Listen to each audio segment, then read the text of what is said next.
नमस्कार मित्रांनो, पुन्हा एकदा तुमचं स्वागत आहे इन्फो मराठी 24 या यूट्यूब चॅनलवर. मित्रांनो, EPFO बद्दल एक अत्यंत महत्त्वाची बातमी घेऊन आलेलो आहे. बातमी आहे EPFOने रचला इतिहास, EPFOने केली आतापर्यंतची सर्वोत्तम कामगिरी. मित्रांनो, काय ह्या बातमीमध्ये नक्की बघूया. पण त्याआधी जर तुम्ही आपल्या चॅनलवर नवीन असाल तर चॅनलला सबस्क्राईब करून बाजूला दिलेल्या बेल आयकॉनला नक्की क्लिक करा. व्हिडिओ जर कामाचा आणि महत्त्वाचा वाटला तर व्हिडिओला लाईक करून आपल्या मित्रपरिवारासोबत नक्की शेअर करा.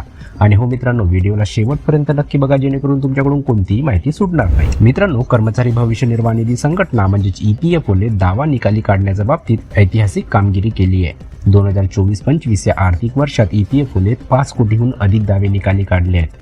ही आतापर्यंतची सर्वोत्तम कामगिरी आहे. केंद्रीय कामगार आणि रोजगार मंत्री मनसुख मांडविया यांनी ही माहिती दिली आहे. मांडविया म्हणाले की EPFOने प्रथमच 5 कोटी रुपयाहून अधिक दावे निकाली काढत ऐतिहासिक टप्पा गाठला आहे.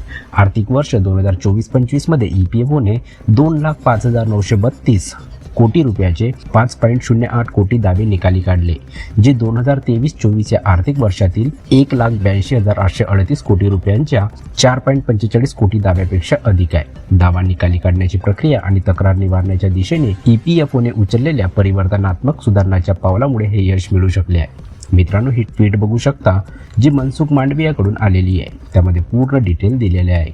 मित्रांनो, ऑटो सेटलमेंटची दाव्याची मर्यादा आणि श्रेणी वाढवणे, सदस्याच्या प्रोफाईलमधील बदल सुलभ करणे, भविष्य निर्वाह निधी हस्तांतरणाची प्रक्रिया सुलभ करणे आणि KYC अनुपालन प्रमाण सुधारणे यासारखी पावले उचललेली आहेत. या सुधारणामुळे EPFOच्या कार्यक्षमतेत लक्षणीय सुधारणा झाली आहे. ऑटो क्लेम यंत्रणेने अर्ज केल्यापासून 3 दिवसात दाव्यावर प्रक्रिया करण्यास मदत केली आहे. या सुधारणाचा परिणाम आता स्पष्ट दिसत आहे. चालू आर्थिक वर्षात ऑटो क्लेम सेटलमेंट दुप्पट होऊन 1.87 कोटी झाले आहे. तर संपूर्ण आर्थिक वर्ष 2023 ते 24 यामध्ये 89.52 लाख ऑटो क्लेम्सवर प्रक्रिया केली जाऊ शकते.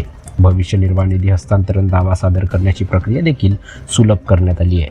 हस्तांतरण दावा अर्ज सुलभ केल्यानंतर आता केवळ 8% हस्तांतरण दाव्याच्या प्रकरणांना सदस्य आणि नियोक्त्याकडून मंजुरी आवश्यक आहे. असे 48% दावे नियोक्त्याच्या हस्तक्षेपाशिवाय सदस्यांद्वारे थेट सबमिट केले जात आहेत, तर 44% हस्तांतरण विनंत्या ऑटोमेटेड केल्या जात आहेत, अशी माहिती मांडविया यांनी दिलेली आहे. तर मित्रांनो, कशी वाटली कामाची आणि महत्त्वाची बातमी? जर बातमी कामाची आणि महत्त्वाची वाटली असेल तर व्हिडिओला लाईक करून आपल्या मित्रपरिवारासोबत नक्की शेअर करा. आणि जर तुम्ही आपल्या चॅनलवर नवीन असाल तर चॅनलला सबस्क्राईब करून बाजूला दिलेल्या बेल आयकॉनला नक्की क्लिक करा. व्हिडिओ बघितल्याबद्दल खूप खूप धन्यवाद.